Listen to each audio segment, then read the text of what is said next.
Hello, good morning everybody. I'm Dr. Rimuraj and today I'm dealing with the topic perspectives in psychology. So what is perception? Perception is the process of becoming aware of objects, relationships and events through the senses. So it involves organizing, interpreting, analyzing and consciously experiencing the sensory information allowing us to understand and also to respond accordingly. So there are some psychological perspectives we are going to deal with them. For example, there is a visual perception that what we can see is a visual perception and what we are interpreting from that. And next one, auditory perception, that is understanding and utilization of the sounds and the words that we are getting into the auditory stimulus. And next one is the tactile perception. So that is, for example, touch, pain, sensation all comes under this tactile perception. Next one, this is the psychological perspective that is given. It's just an image. The one person saying it as the number 6 and the other person is seeing it as number 9.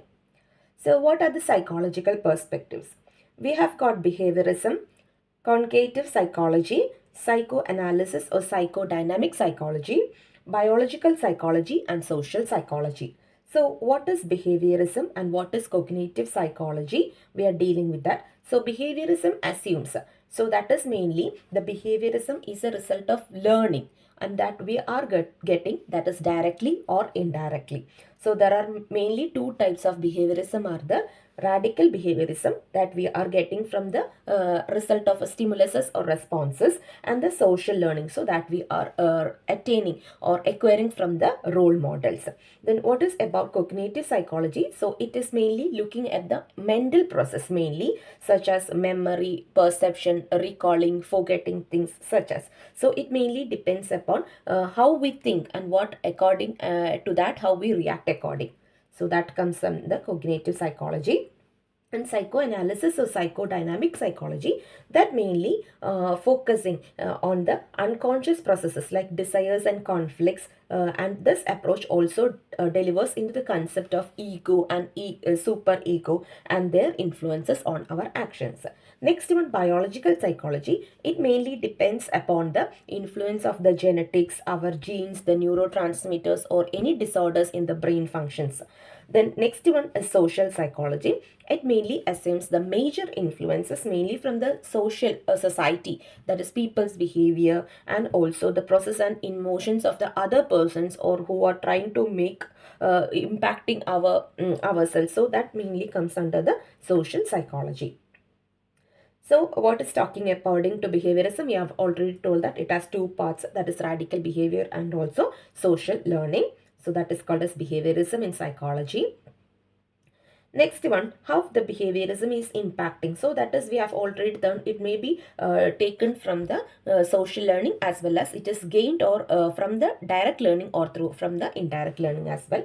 And also this is about psychoanalysis or psychodynamic psychology. So that is mainly Sigmund Freud developed this psychodynamic approach, and it is mainly based upon the unconscious process like desires, conflicts, etc. So that is called what is the picture in image is given about what is psychoanalysis. So what psychoanalysis mainly comes under the concept of the unconscious, as we already told before. Next one, we can see about the key assumptions in behaviorism. So the assumptions of the behavioral approach in psychology, that was mainly developed by the John Watson. So we can tell that our behaviors are primarily gained and the interactions mainly through the environment.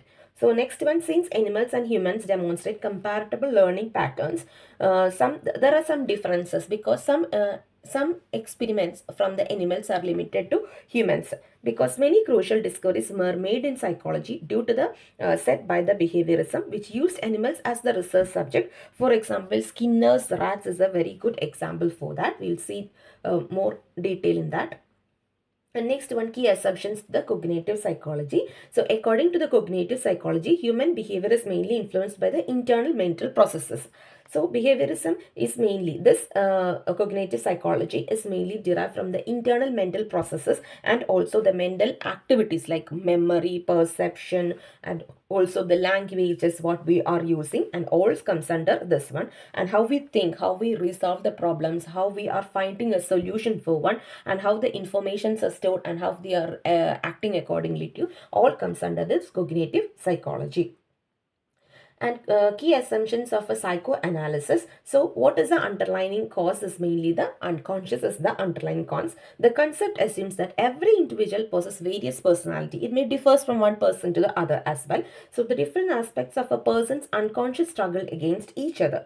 So both internal process and also the external environment contribute the person's behavior as well. So in the cause of a person's behavior originate in their unconscious. No, so this is mainly stating that all this underlying cause is the unconscious state. Next one, key assumptions of biological psychology. According to the biological perspective of thoughts and also the behavior are determined by the biological structures. That's mainly any disorders or any malfunctions in the brain as well, and also neurotransmitters, our genetical transmitted some diseases, or maybe from our genes. It is mainly developed. So they are saying that the brain functions location and the behavior influenced by the brain chemicals as well as the brain functions are localized. So the neurochemicals are mainly considering in the biological psychology as the base of the behavior of individuals. And next one about the key assumptions of social psychology. So it mainly teaches about others, ourselves, and also our surroundings. So it is defined as the study of the social interactions and how we are affecting that in the behavior as well. So it mainly consists of contains of leadership and also cooperation and conflict among the society, and also resolution of any problems. And also social psychology research can also provide insight into the social problems such as prejudice, discrimination, such things, and also how we are providing the solutions on that. Next one, work of theoristic related to behaviorism. So I have taken this as a for the work related to behaviorism. Here I've taken as Pavlov's dog's experiment. So he's considering Pavlov designed a scientific experiment, the sound of a bell with the presentation of a food. So that is called as the unconditioned stimulus. After repeatedly pairing the bell and the food, the dogs learn to associate the bell with the food. So, and eventually they would salivate even when hearing the ringing of the bell. So after that, if there is no food itself here, even the ringing of the bell makes the dog salivation. So this is all comes under the unconditional stimulus. So what about the evolution on this one? The strength of Pavlov's experiment includes its empirical research and providing insight into the development of the phobias. We can detail see the dog is seeing the food, so he's getting salivation, and after hearing the ringing of the bell, he got even without the sight of the food, he's getting the salivation. So that is given in that one. 1, 2, 3, 4 images. Next one, also we are using a rat Skinner's experiment. Even you can see the loudspeaker, the lights, everything. That is the image used for this experiment. So even in the this one, we can see that the Skinners introduced the concept of operant conditional and reinforcement, which remain important today. But there are also some positive reinforcement strengthens a behavior by adding a pleasant stimulus, while a negative reinforcement is also strengthening a person's behavior as well. So that is maybe due to an unpleasant stimulus. So he is detailing about all those things in this. Next one, key heuristics on the cognitive psychology. That is mainly by the explain how the child construct a mental model of the world. So I already told that it is mainly due to the internal process it is mainly considering. So we have given into 4 stages. So that is the sensory motor stage. So that is mainly from the it mainly last up to the age of 2, and pre-operational stage it mainly up to the age of 2 to 7, and a concrete operational stage that is mainly from the age of the 7 to approximately to the age of 11, and the last one is the formal operational stage, and we can say from the age of 11 to the adulthood. So this is the sensory motor stage. All the images are given. Next one, based upon the psychoanalysis. So psychoanalysis is mainly by the Freud's theory of the unconsciousness mind. That is, the consciousness mind is the pre-conscious mind is the and the unconscious mind. He states that all the feelings and all the memories and all the desires, dislikes, cravings, emotions are all coming from this unconscious mind. So see, Freud's iceberg theory, it is a very important and it is a very popular theory used in the psychology worldwide. So we can see the thought and the perceptions and the conscious. We can see all through a page, through a person's. And what is memory stored in knowledge or pre-conscious, that it is really not, it is visually we cannot possibly see, but a little portion of that may be seen by the person's behavior, but the unconscious stage we cannot see at all, but that is really make the beam of the behavior. So that is also the other theory, that is mainly the Carl Jung's collective unconscious theory. So that is mainly based upon the ego, super ego, self, persons and all. The next, based upon the biological psychology. So it is mainly Brock and also the Wernicke localizations of the function theory. So the brain is mainly split into two hemispheres. We can see that is the left and the right. So each hemisphere controls the opposite side of the body. So these two persons are saying that it is mainly the frontal lobe is controlling the speech area, and also the see, we can see that the cortex of the brain's two hemispheres is divided into four lobes: the frontal lobe, the parietal lobe, the occipital lobe and the temporal lobe. So each lobe is named after the bones, what they are, after the beneath of them. So all the portions, the frontal, the parietal, the occipital, have got a functions of its own. So that's mainly create, or that mainly impact the person's behavior as well. So next one, it is also the other persons about the key assumptions of the social and psychology. So that is mainly depends upon the social identity theory, states that the people derive a sense of who they are forming, their groups and they belongs to. So the people will like to, the people have a common wavelength or common desires. They may get into one group, for example sports groups or any craft group, women groups and all. So people want to feel good about themselves in their group, so they tend to put their maximum into that group. But sometimes there may be a conflict and all things are happens. So these may mainly impact a person's behavior hereafter. So that is the social psychology, personal identity, social categorization is gone, and that is a distinct social groups. They getting into some distinct social groups, and they are getting to the in group, and there will be and some persons will be on out group.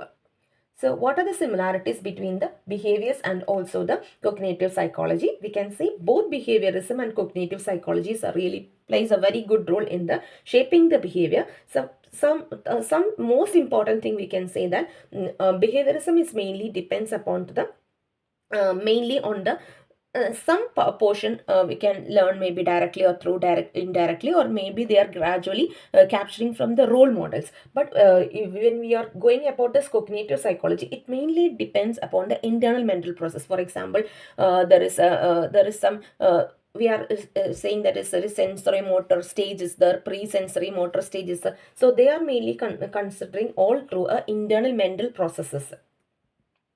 So what are the difference between, so that they are getting into detail on that, and similarities between the cognitive psychology and also the biological psychology. So it is added in the there are similarities and also difference. So I am just concluding in small words, okay. And also both cognitive and psychology and biological psychology, they also plays a very good important role in shaping a behavior as well. So both cognitive psychology and the biological psychology are aligned to some degrees, but there are some believe that the internal mental process also works in some unpredictable and also in a predictable way. So thus we can have a similarities, but we have got some differences between them, because the cognitive psychologist believes only on the internal mental process, while the biological psychology believes that it mainly focuses on the genetics, the nature of the brain functioning, any disorders in the brain functioning, any disorders in the neurotransmitters or any in the neurochemicals as well as. So it is mainly concluded in that. So that is the main differences we can point out. And what are the similarities in the behaviorism and psychodynamic psychology? So behaviorism, I've already told that it mainly it is mainly the behaviorism and also the psychodynamic psychology. It mainly with have a hard determinism. They both believe that the behavior is influenced by the things which have no control by over. So what are the most important dissimilarity we can see is that is behaviorist psychologist tends to move more reductionist, as they believe behaviorism can broken down into the simpler components that can be studied through the stimulus and also a response association. But the psychodynamic analysis or the psychodynamic psychology, they are mainly more considered to be a holistic one. So in that thing, the Freud has already stood that it all requires the whole person, including the unconscious stage as well. So this is the behaviorism and this is the cognitive psychology. So that is mainly the most empirical. So we can see behaviorism is empirical research. It is empirical and also non-empirical research. Non-empirical research comes to the psychodynamic psychology, and biological is empirical research, and also the social psychology is also empirical research. So how we are applying the psychological perspectives into the psychological field as well. So we can use in the mental health and well-being as well. So the following perspectives in psychology can be applied to the mental health, like in the cognitive behaviorism, we can use in the cognitive behavioral therapy is followed by that, and psychodynamic perspective psychology we can use in the psychodynamic therapy, and that is also worldwidely using now, and biological perspective that we are most commonly used as a medicational. And also the psychodynamic therapy is a type of talking therapy. So it is mainly based upon the theories of already we said Freud and also developed by the Carl Jung. And the psychodynamic theory is usually a long term. It mainly lasts for a year or maybe sometimes longer. Mainly it is used in the schizophrenia mental disorder patients as well as and also anxiety disorders. And the biological perspective, we are already told in medications. So for example, antidepressant medications are used in that, and the selective serotonin inhibitors are used in that, and the cyclic antidepressants such as dextrocline. Such medicines we are used in from the biological perspective psychology as well. Then the applications of psychological perspectives and some of the other ways is diversity and inclusion. Subtypes called cultural psychology and the social psychology are particularly invested in the effects and impact of the diversity and inclusions as well. So psychologists are particularly concerned with the concept of biases, prejudice, and also the discriminations. So therefore the psychology which can gain a greater understanding and knowledge and the concepts like implicit, which can be leads to the strategies for creating more inclusive environments and also reducing the sympathetic inequalities as well. So that is mainly social psychology and cognitive psychology we can use in the biases training as well.